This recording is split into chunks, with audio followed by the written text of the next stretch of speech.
ಕರ್ತನಲ್ಲಿ ಪ್ರೀತಿಯುಳ್ಳ ದೇವರ ಮಕ್ಕಳೇ, ಈ ದಿನದ ವಾಕ್ಯವು ನಮ್ಮನ್ನು ಎಚ್ಚರಿಸುತ್ತದೆ. ಈ ದಿನದ ವಾಕ್ಯವು ನಮ್ಮಲ್ಲಿ ಮಾತಾಡುವುದಕ್ಕೆ ಬಯಸುತ್ತದೆ. ಆ ವಾಕ್ಯವನ್ನು ನಾವು ಕೇಳುವಾಗ ಮನಸ್ಸನ್ನಿಟ್ಟು ಕೇಳಬೇಕು. ಇಬ್ರಿಯರಿಗೆ ಬರೆದ ಪತ್ರಿಕೆ 12ನೇ ಅಧ್ಯಾಯ ಅದರ 2ನೇ ವಚನ. Hebrews chapter 12 verse 2.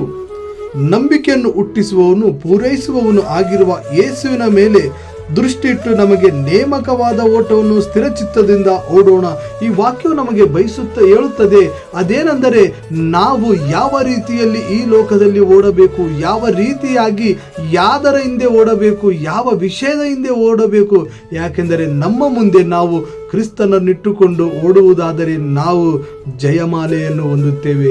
ಅದೇ ಮಾತನ್ನು ಈ ದಿನದ ವಾಕ್ಯವು ನಮಗೆ ಹೇಳುತ್ತದೆ. ಆದರೆ ನಾವು ಈ ದಿನದಲ್ಲಿ ಅನೇಕ ಕನಸುಗಳನ್ನು ನಮ್ಮ ಮುಂದೆ ಇಟ್ಟುಕೊಂಡು ನಾವು ಓಡುತ್ತಿದ್ದೇವೆ. ಅದಕ್ಕಾಗಿ ವಾಕ್ಯವು ನಮಗೆ ಹೇಳುತ್ತದೆ, ಕ್ರಿಸ್ತನನ್ನು ನಮ್ಮ ಮುಂದೆ ಇಟ್ಟುಕೊಂಡು ನಾವು ಓಡಬೇಕು. ಈ ರೀತಿಯಾಗಿ ಓಡಿದರೆ ನಾವು ಕ್ರಿಸ್ತನು ಯಾವ ರೀತಿಯಾಗಿ ಜಯವನ್ನು ಹೊಂದಿ ಪರಲೋಕದಲ್ಲಿದ್ದಾನೋ ಅದೇ ರೀತಿಯಾಗಿ ನಾವು ಸಹ ಪರಲೋಕದಲ್ಲಿರುತ್ತೇವೆ. ಈ ರೀತಿಯಾಗಿರುವುದಕ್ಕೆ ದೇವರು ನಮ್ಮನ್ನು ಆಶೀರ್ವದಿಸಲಿ.